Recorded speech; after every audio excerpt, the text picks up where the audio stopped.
আসসালামু আলাইকুম। নতুন আরেকটি ভিডিওতে আপনাদের স্বাগত। কলা এমন একটি ফল যা সারা বছরই পাওয়া যায়, আর এর পুষ্টিগুণের কথা বলে শেষ করা যাবে না। তবে এরও রয়েছে কিছু অপকারিতা। এসব সম্পর্কে জানার আগে জেনে নেই কলার সংক্ষিপ্ত তথ্য ও ইতিহাস।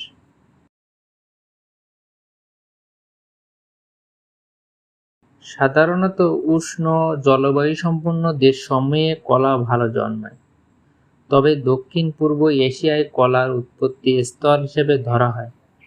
বাংলাদেশ সহ পৃথিবীর বহু দেশে কলা অন্যতম ফল। যেমন কলম্বিয়া, লাতিন আমেরিকা দেশে কলা প্রধান অর্থকরী ফসলের মধ্যে অন্যতম। উদ্ভিদবিজ্ঞানী মালানের মতে ভারতবর্ষ ও চীন কলার জন্মভূমি। কলার জানা অজানা অনেকগুলো জাত রয়েছে, তবে বাংলাদেশে 19টির মতো জাত রয়েছে। পার্বত্য এলাকায় বাংলা কলা, বন কলা, মামা কলা ইত্যাদি নামেও কলার কিছু বন্য জাত রয়েছে। কলার পুষ্টি গুণাগুণ। কলা বিভিন্ন গুণাগুণে সমৃদ্ধ একটি ফল। এর পুষ্টিগুণ অধিক। এতে রয়েছে calcium, phosphorus, iron, vitamin C, অল্প ভিটামিন বি কমপ্লেক্স, আমিষ, ফ্যাট, খনিজ লবণ, আঁশ, শর্করা, পটাশিয়াম, সোডিয়াম।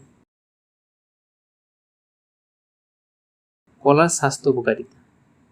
নিয়মিত কলা খেলে ইমিউনিটি সিস্টেম বা রোগ প্রতিরোধ ক্ষমতা বৃদ্ধি পায়। কলাতে থাকা পটাশিয়াম শরীরের রক্তচাপ বা ব্লাড প্রেশার নিয়ন্ত্রণ রাখে। যাদের কোষ্ঠকাঠিন্যের সমস্যা রয়েছে তাদের পাকা কলা খাওয়া উচিত। এতে ফাইবার থাকায় পেট পরিষ্কার করতে সাহায্য করে। আবার পেট খারাপের সমস্যায় ভুগলে কাঁচকলা খেলে উপকার পাওয়া যায়। যাদের ওজন অতিরিক্ত কম তাদের কলা খেতে বলা হয়। কলায় ক্যালোরির পরিমাণ অন্যান্য ফলের তুলনায় অনেকটাই বেশি। কলার কিছু অপকারিতা, যেমন অনিদ্রায় সমস্যা হতে পারে। রাতের বেলা কলা না খাওয়াই ভালো। বেশি পরিমাণ কলা খেলে ঠান্ডা লাগার প্রবণতা বেড়ে যেতে পারে, যেমন শিশুদের ক্ষেত্রে সচেতন থাকতে হবে। কলাতে সুগার এবং কার্বোহাইড্রেটের পরিমাণ অনেক বেশি থাকে, তাই খুব বেশি কলা গ্রহণ করলে দাঁতের সমস্যা হতে পারে।